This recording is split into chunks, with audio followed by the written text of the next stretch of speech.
What is poppin' YouTube? Bringing you 5 Dynasty must-buy players right now, starting it off with Rachaad White. And I think for me, I've just become a Rachaad White fanboy over the last month and a half. And the main reason that it has to do is with this ultimate level receiving upside. But then we have the NFL draft, and the Tampa Bay Buccaneers proceed to not bring anybody in worthy of any type of competition for Rachaad White's overall upside. Now, I know a lot of y'all love some Bucky Irving as a prospect, but Bucky Irving, I know he's a pass-catching back, but I don't think he's better than Rachaad White. We saw Rachaad White get 64 receptions this last year. Now, I understand you might think that overall upside is going to be capped with Bucky Irving. You're also maybe going to be saying, well, Caleb, he only had 3.6 yards per carry, and there is no more Dave Canales in this Tampa Bay Buccaneers coaching staff. My big argument to that is there is still Baker Mayfield, the check down king, leading the Tampa Bay Buccaneers overall offense. And if the Tampa Bay Buccaneers are going to struggle as much as they did last year with just running the ball with that offensive line, they might be using Rachaad White a lot more as that pass catching back. Almost they were using that as their first down play, as their running play, just as a little screen, getting the ball out in the flat to Rachaad White. So I love the overall upside because, like we said, 9 total touchdowns this last year,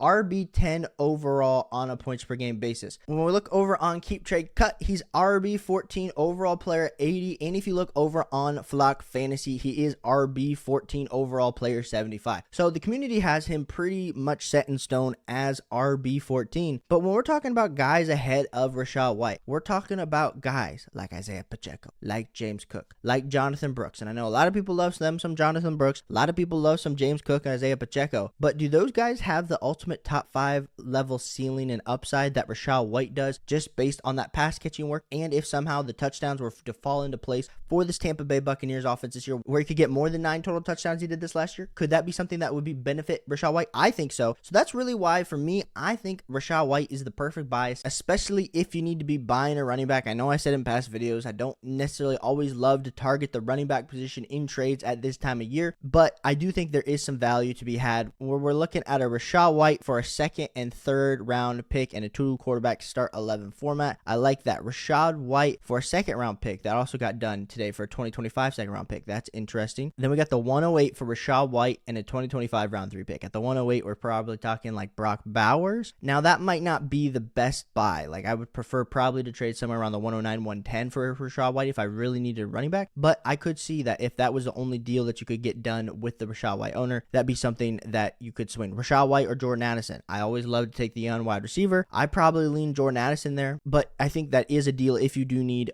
if you're stacked at wide receiver and you do need a running back, the 210 and a 2nd for Rachaad White. Like, those are some deals that I'm kind of throwing out here for Rachaad White as buys. I'm not saying he's a buy low by any stretch of the imagination. I'm just saying right now, I am trying to buy some Rachaad White. My 2nd buy is going to be Kyler Murray. Now, right now on Keep Trade Cut, Kyler Murray is QB 11. On Flock Fantasy, Kyler Murray is QB 10. And while I look at Kyler Murray, I was just in a startup where Kyler Murray went QB 6 overall, which was absolutely insane. I think that value is a little bit high, but I think the QB 6, QB 5 is in Kyler Murray's range of outcomes. Let's not forget that Kyler Murray did deal with an ACL tear and came back this last season and put up pretty good fantasy football numbers when we're talking about him in the 8 games, 18.9 fantasy points per game. The year before that, where he only played 11 before he tore that ACL, 18.9 fantasy points per game was the QB 7. In 2021, when he played in 14 games, 22.2 fantasy points per game was the QB 4, QB 3 in 2020, and QB 11 in 2019. So, like, I know if we take out the 2019 year, we're really talking about him really as like floor of like QB 8 all the way upside to like QB 3 at this point that we've seen of his career. Now, what do the Arizona Cardinals go out and do? They go out and address the offensive line these last 2 off seasons, but then they get Marvin Harrison Jr., probably one of the best wide receiver prospects that we've ever seen, added to this receiving core. Now, Kyler Murray has thrown the ball to DeAndre Hopkins, but DeAndre Hopkins was not in his prime when he got to the Arizona Cardinals. So I'm not saying that Marvin Harrison Jr., the instant he steps on the field, he's like prime D-Hop, but I do think he has that similar type upside where I love Kyler Murray. I do love some Marvin Harrison Jr., but I think Kyler Murray is a buy right now because I think the overall upside where he's going around some quarterbacks. Would you rather have Kyler Murray or Jordan Love? Give me Kyler Murray. Would you rather have Kyler Murray or Jaden Daniels? Give me Kyler Murray. Would you rather have Trevor Lawrence or Kyler Murray? Give me Kyler Murray. You could even make the case of like a Justin Herbert or Kyler Murray. I think all of those things are kind of in consideration for me when I'm looking to buy Kyler Murray, because I think really when we've seen his value over the all-time really take this hit, I think it can go way scoring back up because he is 26 years old, still super young. I know a lot of people are worried about his his small frame. But guys, come on. Let's be buying some Kyler Murray. I think it's going to be best for our Dynasty teams if we do so. Some trade ideas would be trading the 110, the 107 for Kyler Murray and a second. Kyler Murray for a 2025 round 1 pick and the 111. Like, those are deals that I am doing for Kyler Murray if I am trying to buy Kyler Murray. My third buy is going to be Mark Andrews. Now, specifically, I know a few of you watch the channel, you only play in one quarterback. So when I talk about these quarterbacks with their Superflex rankings, I know it definitely tends to make you a little bit upset. But Mark Andrews is a guy that I don't care if you're playing one quarterback. I don't care if you're playing Superflex. You need to be targeting some Mark Andrews in your leagues right now because he has gotten the short end of the stick in the tight end rankings on both Keep Trade Cut and Flock Fantasy. He is the tight end 7 overall. Overall player 68 on Keep Trade Cut and overall player 73 on Flock Fantasy. Now,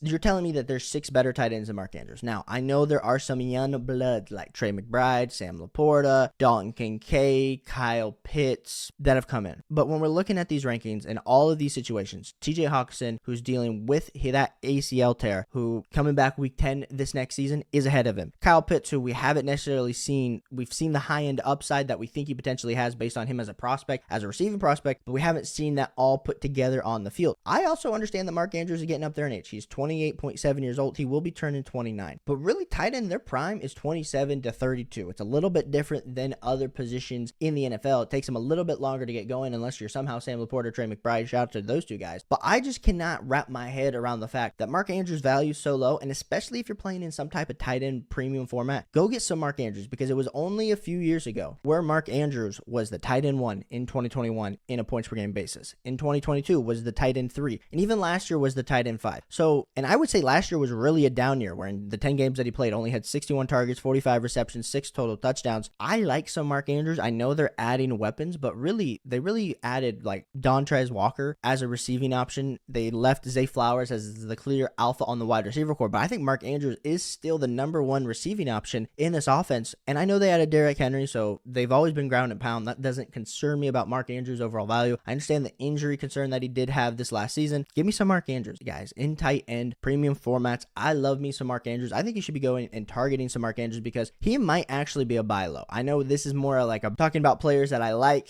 and not necessarily all of them are going to be buy lows. But when we're talking Mark Andrews, the 110, goodness gracious, give me some Mark Andrews there. We're talking Josh Jacobs for Mark Andrews and a third. Give me Mark Andrews. We're talking Devontae Adams for Mark Andrews. Like, give me Mark Andrews. Like, come on, guys. Come on. Listen to me. Go get some Mark Andrews on your team. It's not that difficult. Sometimes we can just see through the smoke. My next guy you should be targeting is going to be Calvin Ridley. And Calvin Ridley on Keep Trade Cut is wide receiver 49, but on Flock Fantasy, Calvin Ridley is wide receiver 39, overall player 91, overall player 124 over on Keep Trade Cut. So, of course, Flock Fantasy community likes him a little bit better than the Keep Trade Cut community. I love me some Calvin Ridley. Not only did he get the long-term contract extension with the Tennessee Titans, so we know where he's going to be long-term, but we know that he has a quarterback in Will Levis that is willing to sling the ball open. He's got another competent wide receiver on the other side in DeAndre Hopkins. Now, I hear you. You might be saying, Caleb, Calvin Ridley's 29 years old. So why are you so intrigued with Calvin Ridley's overall value when he's just getting old? We don't like to buy wide receivers when they're approaching that age 30 season. And for me, it's just because we have seen the clarity on Calvin Ridley's overall situation. Even this last year, wide receiver 27 on a points per game basis, 13.5 first year off that suspension, 136 targets, 76 receptions. Now, 136 targets in your first year back in an offense that's Travis Etienne, Evan Ingram, Christian Kirk. That to me is impressive, because if we look back on that 2020 season where he did have wide receiver 4 points per game with 18.8, he did have 143 targets. So he was really close in the vicinity of getting that same level target share with that 13.4 yards per reception. For me, he was wide receiver 14 on targets, wide receiver 17 on snap share, wide receiver 3 on routes run, and wide receiver 1 on route participation with a wide receiver 8 in air yard share. I think a lot of these metrics scream that Calvin Ridley still has what it takes to be an elite level, X level wide receiver. So if you're a contender and you need some wide receiver help, I think Calvin Ridley is a guy that you should be targeting, because I do think he does have that upside, even still playing in the Tennessee Titans offense. I know a lot of people think Will Levis is worse than Trevor Lawrence. That would be consensus. But that does not mean that with Brian Callahan, who did really great work with the Cincinnati Bengals and their overall offense, that he can't bring some of those same concepts over and have Calvin Ridley kind of play that Jamar Chase role where he sliding into the slot. He's sliding outside. They're getting him open, getting him the ball, because primarily last year he played primarily on the X. They weren't really creative with Calvin Ridley and getting him touches. And I think here in Tennessee, they will definitely be a little bit more creative with him than we are expecting. If we're looking over here on some Dynasty Daddy, the 208 for Calvin Ridley, give me Calvin Ridley.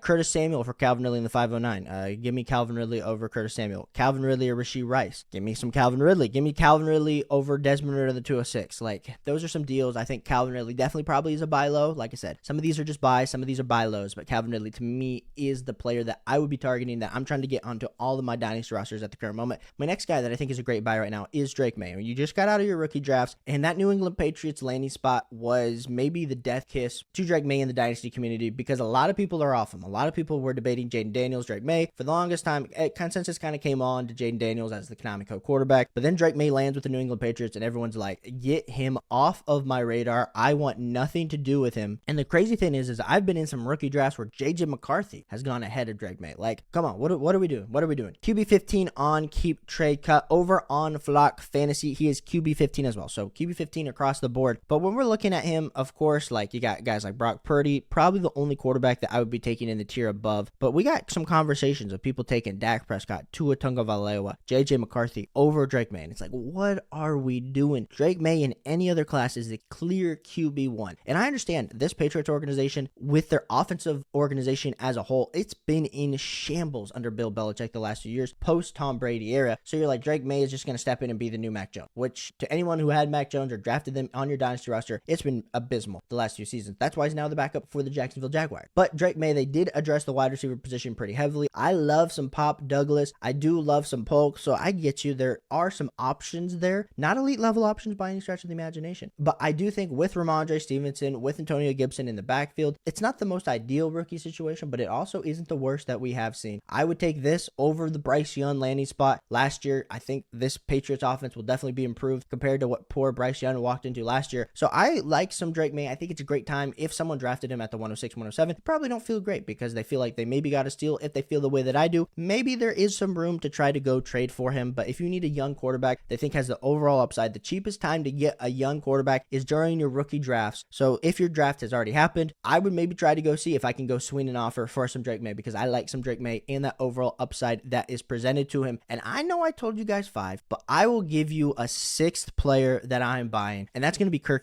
Cousins. Not only has Kirk fallen from graces with the Atlanta Falcons organization already after signing that huge contract, but in the Dynasty community, I think a lot of people are a little bit nervous. When an organization typically drafts a quarterback this high, they typically like to get them involved in the first 2 years. So I know Kirk Cousins, his overall health's a little bit of a concern. So a lot of people are already starting discount good old Kirk. If we're looking at Keep Trade Cut, all the way down at QB 26, overall player 99. On Flock Fantasy, Kirk Cousins did not fall that far. He is at QB 22, overall player 85. Now I hear the rumbling. Kirk Cousins, he's getting old. He's coming off an Achilles tear. Like, there's no way Cousins can have any sort of fantasy football value. But when we're looking last year, 19.3 fantasy points per game, was having a killer season. Year before that, 18 fantasy points per game was the QB 11, 19.2 QB 12, 20 fantasy points QB 11. And now I understand that Atlanta Falcons, him walking into Drake London, Kyle Pitts, Bijan Robinson, that's great. It's not as good as when he had Justin Jefferson, Jordan Addison, TJ Hawkinson by any stretch of the imagination. But when we do value Kirk Cousins, he always has been a back-end QB1. And right now, if you're a contender, I would go be kicking the tires on some Kirk Cousins, because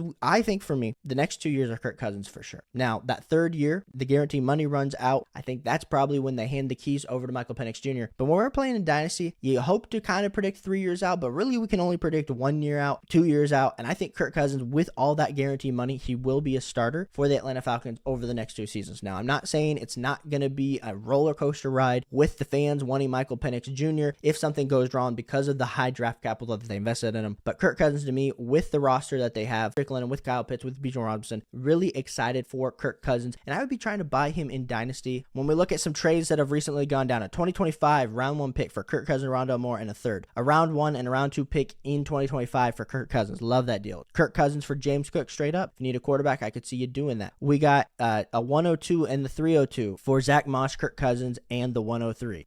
Give me the Kirk Cousins side on that. A round 2 pick for Kirk Cousins. Give me Kirk Cousins. Like, I think Kirk Cousins is a really great quarterback that I would be trying to target and buy low. So I appreciate you guys for tuning in, giving you that extra details. Hit that like and subscribe button if you haven't already. Putting out another video tomorrow that I hope you guys will enjoy. way. If you haven't already tuned into these two videos, and I'll catch you on the next one. Peace.